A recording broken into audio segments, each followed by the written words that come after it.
नमस्कार, स्वागत है आप सभी का न्यूज़ वन इंडिया में और मैं हूं आपके साथ कृतिका। सबसे पहले खबरों में बात करेंगे लखनऊ की। आपको बता दें कि 16 जुलाई को बीजेपी प्रदेश कार्य समिति की बैठक होने वाली है और वर्चुअल तरीके से ये बैठक होगी। प्रदेश कार्य समिति की सुबह 11 बजे से शाम 6 बजे तक बैठक चलेगी। 15 जुलाई को पदाधिकारियों की यह बैठक होनी है। बीजेपी राष्ट्रीय अध्यक्ष जेपी नड्डा उद्घाटन करेंगे।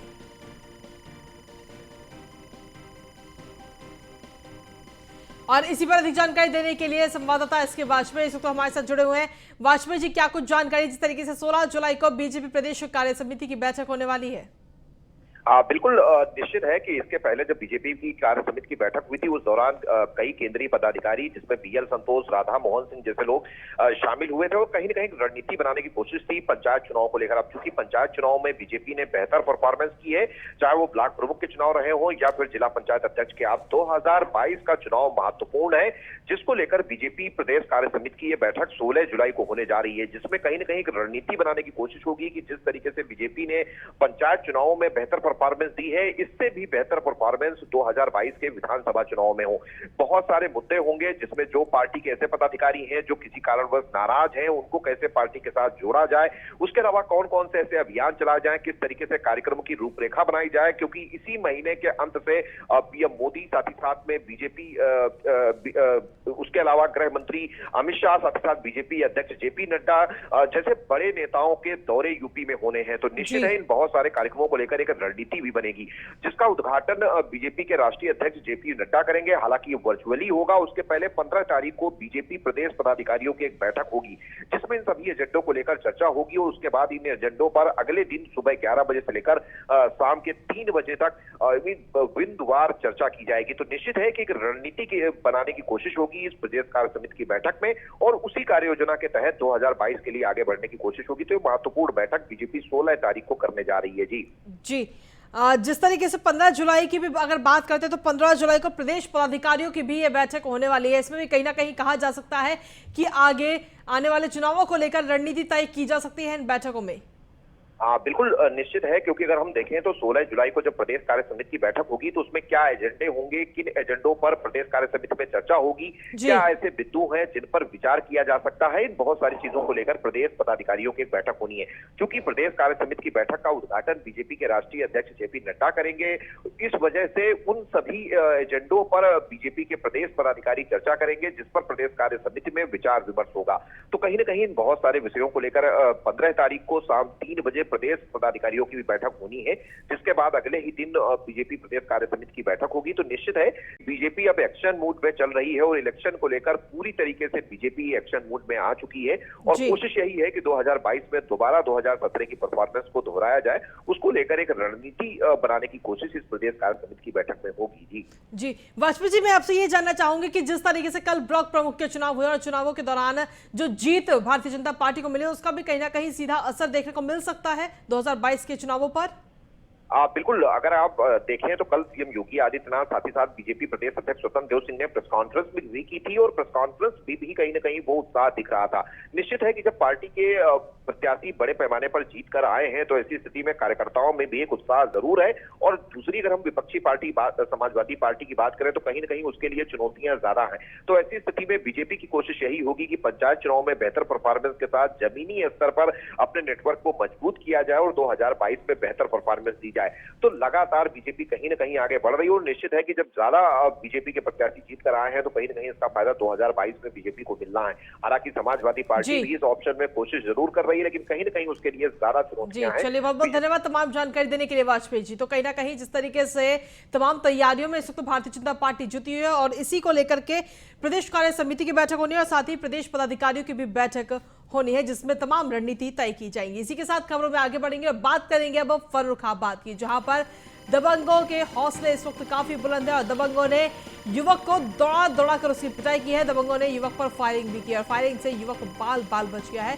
फिलहाल युवक को घायल अवस्था में अस्पताल में भर्ती कराया गया है। कमालगंज थाना क्षेत्र के इंदिरा नगर का ये पूरा मामला बताया जा रहा है।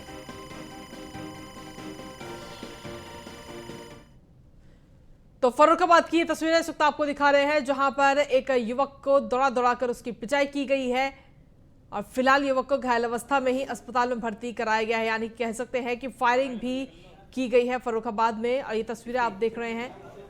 फिलहाल घायल को इस वक्त अस्पताल में भर्ती कराया गया है, लेकिन दबंगों के हौसले कहीं ना कहीं फर्रुखाबाद में काफी बुलंद इस दौरान देखने को मिल रहे हैं। फर्रुखाबाद की ये तस्वीरें आपको दिखा रहे जहां पर दबंगों के हौसले इस वक्त काफी बुलंद हैं। दबंगों ने एक युवक को दौड़ा कर उसकी पिटाई की है और खबर यह भी है कि उस पर फायरिंग भी की गई है। फिलहाल युवक को घायल अवस्था में ही अस्पताल में भर्ती कराया गया है।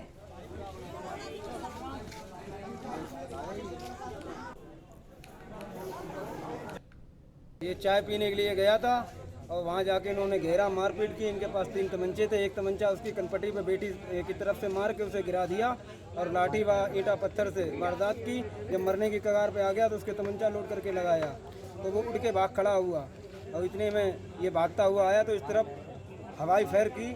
हवाई फायर करते ही और तेज़ी से जब भागा, हाथ पैरों में इसके जान नहीं थी, आके ये रास्ते में गिर गया तो वो लोग देखकर वापस लौट गए। इधर से हम लोग भागकर पहुंच गए थे। कितने लोग थे लगभग मारने वाले? लगभग मारने वाले कम से कम 10 लोग थे। ये चाय पीने के लिए गया था और वहाँ जाके इन्होंने घेरा, मारपीट की। इनके पास 3 तमंचे थे। एक तमंचा उसकी कनपटी पे बेटी की तरफ से मार के उसे गिरा दिया और लाठी व ईंटा पत्थर से वारदात की। जब मरने की कगार पे आ गया तो उसके तमंचा लोड करके लगाया तो वो उड़ के भाग खड़ा हुआ और इतने में ये भागता हुआ आया तो इस तरफ हवाई फायर की। हवाई फायर करते ही और तेज़ी से जब भागा, हाथ पैरों में इसके जान नहीं थी, आके ये रास्ते में गिर गया तो वो लोग देखकर वापस लौट गए। इधर से हम लोग भागकर पहुंच गए थे। कितने लोग थे लगभग मारने वाले? लगभग मारने वाले कम से कम 10 लोग थे। ये चाय पीने के लिए गया था और वहाँ जाके इन्होंने कोई विवाद हो गया 8-10 दिन पहले तो मैं अकेला देख के खींच रही है। कितने लोग थे मारने वाले? 12-14 लोग थे। ये लोग कहाँ के हैं?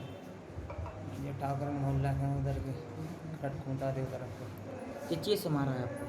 कौड़े के बैठ थे, ईंटा पत्थर मारे और तमंचा से हमारे कनपटी पे मारी बैठ। क्या तमंचा क्या लोगों के पास था? 3 लोगों के पास था। तो क्या फायर आर किए तमंचा? हाँ, एक फायर छोड़ी। कोई तमंचे से घायल हुआ है? नहीं। तो फायर की, हवाई फायर की? हाँ।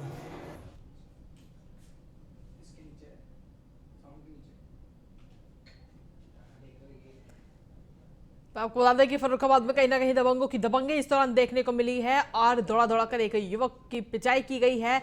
जब वो एकदम घायल अवस्था में पहुंच गया तब उसे अस्पताल में भर्ती कराया गया, जहां उसका इलाज इस वक्त चल रहा है। इसी के साथ खबरों में आगे बढ़ेंगे। आज मुरादाबाद के दौरे पर रहेंगे डिप्टी सीएम केशव प्रसाद मौर्य। सुबह 11 बजे सर्किट हाउस पहुंचेंगे डिप्टी सीएम और कई परियोजनाओं का लोकार्पण और शिलान्यास करते हुए वो नजर आएंगे।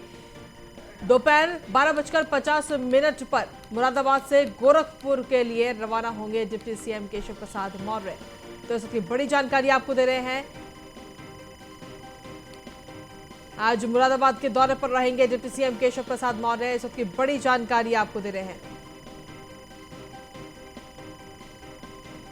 सुबह आपको बता दें कि वे कई सारी परियोजनाओं का लोकार्पण और शिलान्यास करते हुए डिप्टी सीएम केशव प्रसाद मौर्य आज नजर आएंगे। दोपहर 12:50 पर मुरादाबाद से गोरखपुर के लिए रवाना होंगे केशव प्रसाद मौर्य। तो इसकी बड़ी जानकारी आपको दे रहे हैं।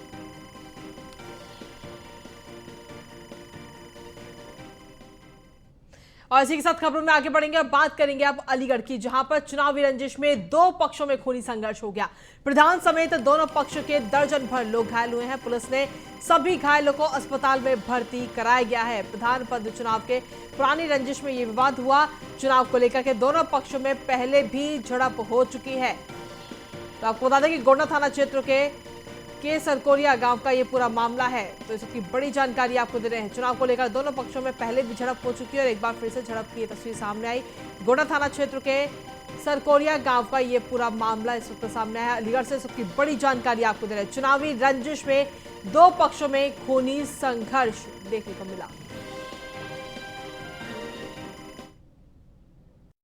नौरे में काम भीतर नौरे में आज हमारे प्रधान हुए पाल सिंह को भतीजो है। पाल सिंह को एक छोरा है, पूरा छोरा को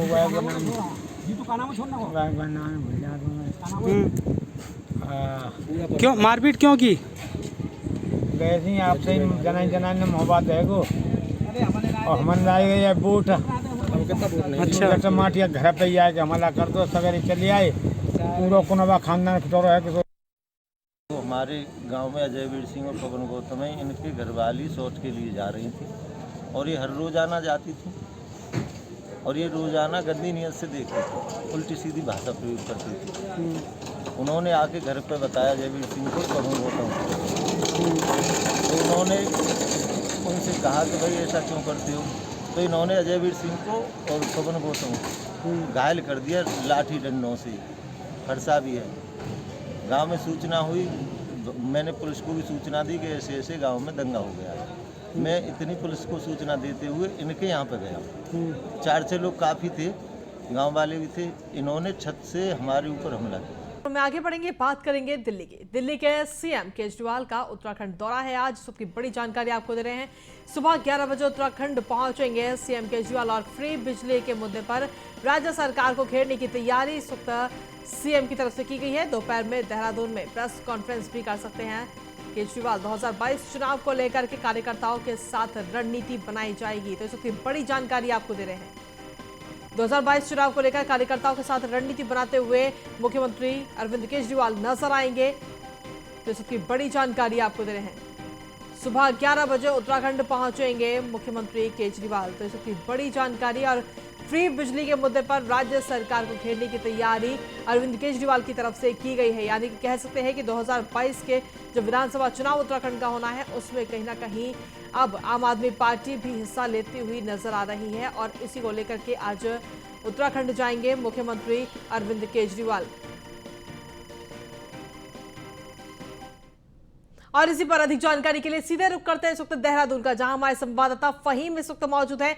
फहीम, कहा जा सकता है कि 2022 के जो उत्तराखंड में विधानसभा चुनाव होने हैं उसमें अब आम आदमी पार्टी भी अपना हिस्सा लेती हुई नजर आ रही है और कहीं ना कहीं उसी हिस्से को लेकर के रणनीति आज बनाई जाएगी उत्तराखंड में। बिल्कुल, देखिए आम आदमी पार्टी सभी 70 विधानसभा सीटों पर उत्तराखंड में चुनाव लड़ने जा रही है। इसकी घोषणा अरविंद केजरीवाल पहले ही कर चुके हैं और जिस तरीके से आम आदमी पार्टी ने अपनी गतिविधियां बढ़ाई हैं उत्तराखंड में, ये साफ तौर पर संकेत है कि आम आदमी पार्टी किसी भी सीट पर हल्के में चुनाव नहीं बल्कि पूरी जोर शोर के साथ चुनाव लड़ने की कोशिश करेगी। हालांकि कई हर्डल्स हैं आम आदमी पार्टी के सामने, क्योंकि उसकी लीडरशिप उस तरीके की नहीं है, संगठन को लेकर के भी एक बड़ी चुनौती है और उत्तराखंड में मुख्य तौर पर पर्वतीय क्षेत्र और मैदानी क्षेत्र की भौगोलिक परिस्थितियां अलग है, मिजाज में अलग फर्क है जनता के, तो वो तमाम चुनौतियां आम आदमी पार्टी के सामने हैं। लेकिन चूंकि आम आदमी पार्टी लगातार अपना यहाँ कुनबा बढ़ाने की कोशिश में लगी है, लगातार कार्यकर्ताओं को सदस्यता दिलाई जा रही है और चुनाव लड़ने की तैयारी है। कर्नल कोठियाल जो निम के डायरेक्टर रहे हैं और फौजी अफसर हैं, उनको चेहरा आगे रख करके चुनाव लड़ने की तैयारी है। उसी के अगर मद्देनजर देखते हैं तो आज अरविंद केजरीवाल का है तकरीबन, जैसा आपने बताया कि 11 बजे उनके पहुंचने का कार्यक्रम, करीब 11 बजे के बाद लगभग वो पहुंचेंगे देहरादून में और यहाँ एक होटल में वो पार्टी पदाधिकारियों के साथ उनकी बैठक है। आगे के लिए मंत्रणा चर्चा होनी है और आगे की लाइन पर बात होनी है। उसके बाद 12:30 बजे के बाद वो मीडिया से भी मुखातिब होंगे और अपनी आगे की रणनीति को लेकर के बात करेंगे, मीडिया के सवालों का भी जवाब देंगे। उसके बाद फिर एक और मीटिंग उनकी है और उसके बाद भोजनावकाश के बाद उनका दिल्ली वापस लौटने का कार्यक्रम है। लेकिन अगर हम इसको तैयारी के मद्देनजर देखते हैं, जैसा आपने कहा कि उत्तराखंड में कई बिंदुओं को लेकर रणनीतिक मोर्चे पर तैयारी आम आदमी पार्टी कर रही है। एक तो बात यह है कि दिल्ली का मॉडल देने की बात आम आदमी पार्टी ने की है और उसमें मुख्य तौर पर जब बिजली फ्री की बात की थी तो बिजली आम आदमी पार्टी ने जब बिजली फ्री का एक मुद्दा उठाया तो अब हम देख रहे हैं कि उत्तराखंड की राजनीति में बिजली का करण दौड़ रहा है। चाहे बीजेपी ने ऊर्जा मंत्री ने जिस तरीके से घोषणा की 100 यूनिट फ्री बिजली देने की और 200 यूनिट तक 50%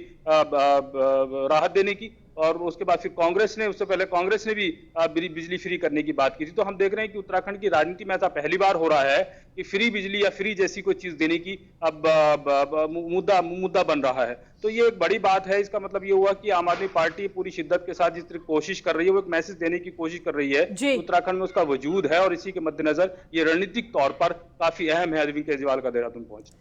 जी फहीम, जिस तरीके से कहा जा रहा है और एक रणनीति तो ये हो गई कि बिजली के दामों को लेकर के या बिजली फ्री करने को लेकर के जनता को कहीं ना कहीं आम आदमी पार्टी लुभाती नजर आएगी, लेकिन क्या उसके अलावा और भी कुछ रणनीति अभी तक सामने आई है आम आदमी पार्टी की तरफ से?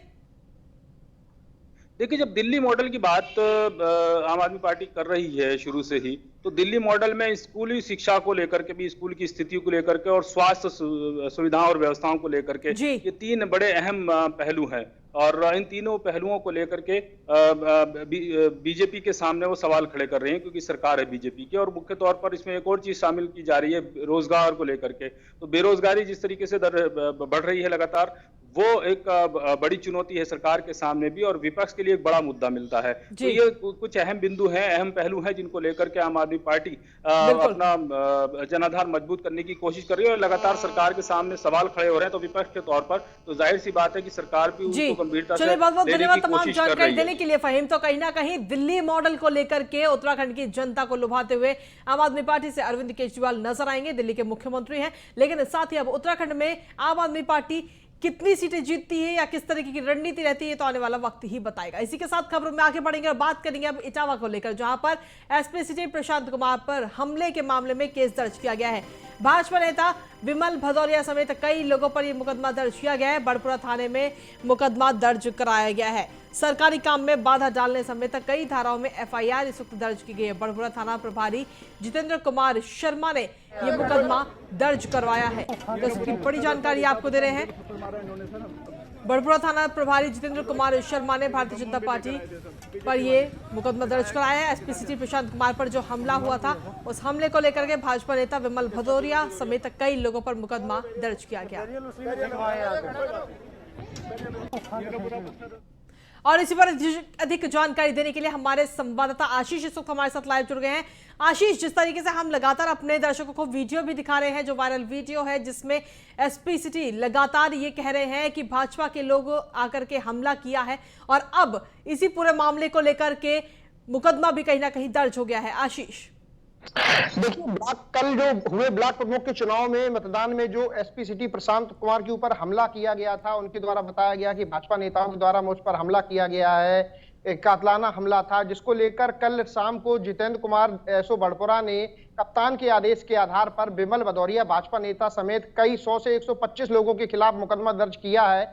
और ये मुकदमा 7 CLA एक्ट, आपदा प्रबंधन अधिनियम और एक धारा 144 का उल्लंघन से लेकर सरकारी काम में बाधा डालने को लेकर और भी कई संगीन धाराओं में मुकदमा दर्ज किया गया है। और इस पर दर्ज करके लोगों के घर पे गिरफ्तारी के लिए पुलिस जा भी रही है बार बार। और ये एक बड़ी कार्रवाई इटावा के कप्तान डॉक्टर ब्रजेश कुमार सिंह के निर्देशन में इटावा जनपद के बड़पुरा थाना इंचार्ज ने की है।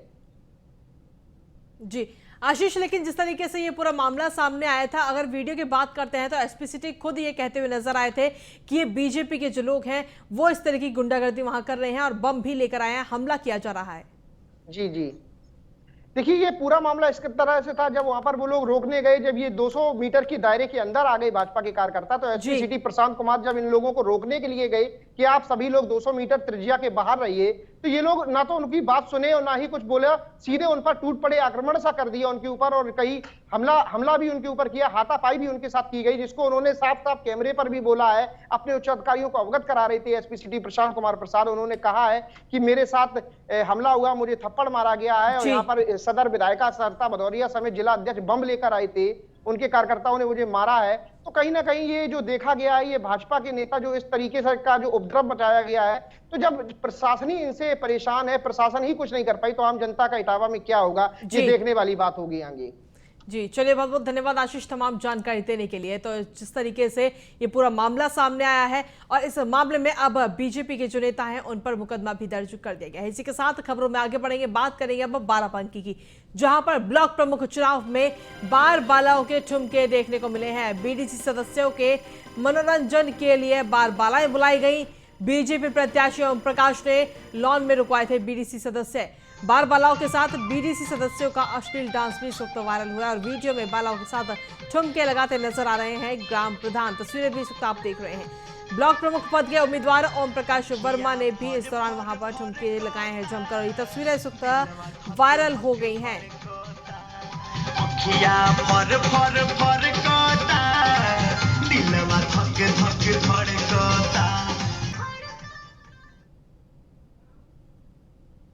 और इसी के साथ फिलहाल मेरे साथ इस बुलेटिन में इतना ही। बाकी तमाम खबरों के लिए आप लगातार देखते रहिए न्यूज़ 1 इंडिया।